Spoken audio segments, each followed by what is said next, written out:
"Wahai Aisyah, siapa itu?" "Ini sahabat saya, Rasulullah sering duduk sini ngumpul sama saya," kata Siti Aisyah. Kata Rasulullah SAW, "Kasih tahu dia nggak bakal masuk surga." Dikasih tahu sama Siti Aisyah, nangis ini nenek ini.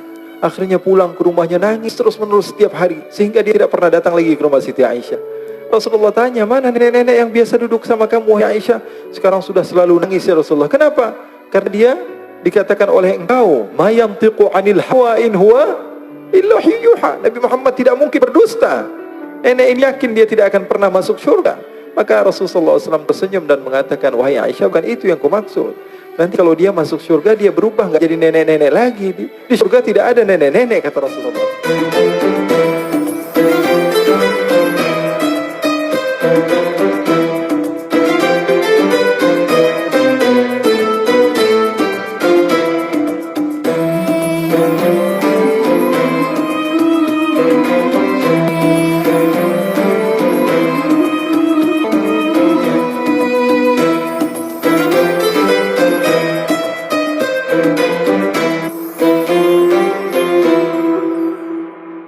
Bahkan Rasulullah SAW tidak malu. Sayyidatuna Aisyah ditanya, "Rasulullah, ini apa sih bedanya? Kok kamu bisa ngobrol sama Rasulullah? Kalau kami ini katanya di luar melihat Rasulullah SAW itu takut." Orang kata Sayyidina Ali bin Abi Thalib yang berjumpa dengan Rasulullah SAW akan ahabah wa idza khalatahu ma'rifatan ahabbah. Orang kalau berjumpa dengan Rasulullah sekilas begitu gugup, gemetaran, gak bisa ngomong. Bahkan katanya sebagian sahabat itu udah dicatat nih mau ngomong apa. Di depan Rasulullah SAW gak bisa ngomong. Sampai seorang perempuan ketika ditanya kepada Rasulullah, "Alaki hajat? Kamu punya hajat kepada saya?" Dia mengatakan, gak bisa ngomong. Tata dia, gak bisa ngomong. Kata Rasulullah, "Ya miskinah, alaiki bis sakinah." Wahai orang perempuan yang aku kasihan kepadamu, tenang saja. Saya ini tidak ada beda dengan kamu. Saya ini adalah apa? Anak daripada seorang perempuan yang makan dendeng, kata Rasulullah. Dendeng apa dendeng itu namanya? Dendeng. Makan daging, kata Rasulullah. Tidak ada bedanya. Nabi Muhammad SAW kata sahabat, "Wahai Aisyah, kok bisa?" Ini Siti Aisyah kan selalu banyak terkadang masalah-masalah yang diceritakan oleh Siti Aisyah. Bahkan Siti Aisyah pernah menceritakan, "Kami ini pernah punya masalah sama Rasulullah. Saya ini pernah punya masalah sama Rasulullah. Suatu saat saya ngambek sama Rasulullah. Akhirnya Rasulullah mengatakan, 'Wahai Aisyah, kita cari jalan keluar. Gimana caranya supaya kita baikan?' Kata Rasulullah SAW, 'Gimana kalau saya panggil penengah antara kita berdua?' Kata Aisyah, 'Oke, wahai Rasulullah.' Kemudian Rasulullah mengatakan, 'Apakah kamu mau Umar?' Umar nggak mau. Umar orangnya keras. 'Apakah kamu mau Utsman?' Utsman nggak. Utsman ini orangnya terlalu pemalu. Jadi Rasulullah menawarkan, 'Apakah Ali bin Abi Thalib?' Ali bin Abi Thalib sepupu kamu dan menantu kamu ya Rasulullah, pasti dia akan memenangkan kamu. Terus kamu maunya siapa?' Abu Bakar As-Siddiq. Nah, Abu Bakar orang yang tepat katanya. Orangnya bijak, padahal bapaknya sendiri. Siti Aisyah mengatakan, "Apa ini orang yang bijak, orang yang tepat." Ya sudah, panggil Abu Bakar. Dipanggil Sayyidina Abu Bakar As-Siddiq. Sayyidina Abu Bakar sudah malu nih, di hadapan Rasulullah SAW. "Ada apa ya Rasulullah?" Kata Rasulullah SAW, "Wahai Abu Bakar, saya memanggil kamu ke tempat ini untuk menjadi penengah antara saya dengan Aisyah. Karena saya memiliki masalah, kamu bukan sahabat saya dan kamu bukan ayah daripada Aisyah. Sekarang kamu sebagai penengah antara masalah kami berdua." Kata Sayyidina Abu Bakar, "Oke ya Rasulullah." Duduk Sayyidina Abu Bakar. Maka Sayyidina Abu Bakar bertanya, "Siapa yang mau menceritakan?" Maka Rasulullah SAW katakan, "Wahai Aisyah, saya atau kamu dulu yang memulai?" Maka Sayyidatuna Aisyah mengatakan, "Kamu dulu yang memulai ya Rasulullah, tapi tolong jangan berdusta." Sayyidatuna Aisyah mengatakan hal yang sedemikian rupa, "Kamu saja ya Rasulullah yang berkata dahuluan, akan tapi tolong jangan dusta." Sayyidina Abu Bakar berdiri, marah, langsung mau memukul Sayyidina Abu Bakar. "Masa Rasulullah kamu katakan pendusta?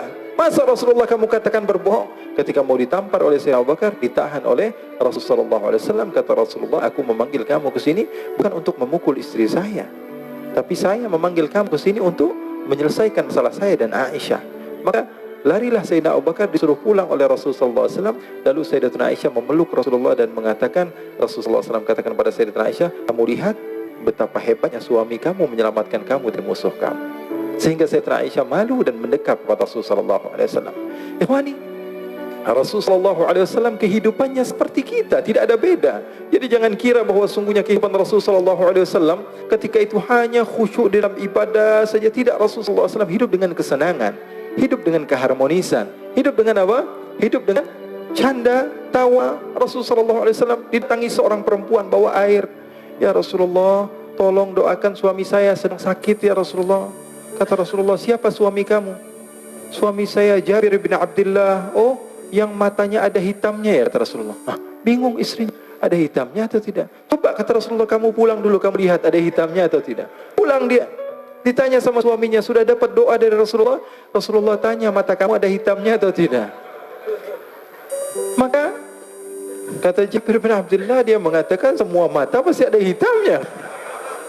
Akhirnya dia pun pulang ke Rasulullah SAW dan mengatakan, ya Rasulullah, suami saya matanya ada hitamnya. Sehingga Rasulullah SAW tersenyum.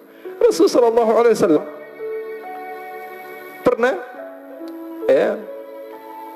didatangi seorang wanita. Kemudian Rasulullah datang ke rumah Siti Aisyah. Ketika itu Siti Aisyah sedang duduk sama nenek yang sudah tua. Kata Rasulullah SAW, wahai Aisyah, siapa itu? Ini sahabat saya, Rasulullah sering duduk sini ngumpul sama saya, kata Siti Aisyah. Kata Rasulullah SAW, kasih tahu dia nggak bakalan masuk surga. Dikasih tahu sama Siti Aisyah, nangis ini nenek ini. Akhirnya pulang ke rumahnya, nangis terus menerus setiap hari, sehingga dia tidak pernah datang lagi ke rumah Siti Aisyah. Rasulullah tanya, mana nenek-nenek yang biasa duduk sama kamu, wahai Aisyah? Sekarang sudah selalu nangis ya Rasulullah. Kenapa? Karena dia dikatakan oleh engkau, ma yantiqu anil hawa in huwa illa yuha. Nabi Muhammad tidak mungkin berdusta. Nenek ini yakin dia tidak akan pernah masuk surga. Maka Rasulullah SAW tersenyum dan mengatakan, wahai Aisyah, bukan itu yang kumaksud.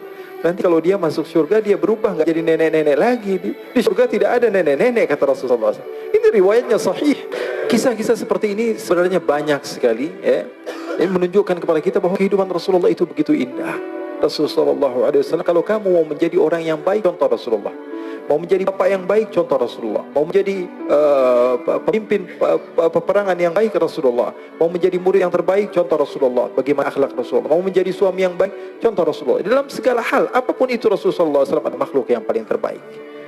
Oh, kok ini berlebihan dalam memuji Rasulullah? Emang diperintah Rasulullah. Di dalam Bukhari, Rasulullah SAW katakan, la tuturuni. Ini dalil sebagian orang yang melarang kita untuk banyak memuji Rasulullah. Apa tuturuni? Al-mubalaghatu fi tsana. Berlebihan di dalam memuji Rasul. Katanya enggak boleh. Banyak hadis Bukhari katanya tidak boleh berlebih-lebihan di dalam memuji Rasul. Baik. Memang itu hadis Rasulullah, tapi tolong teruskan hadisnya.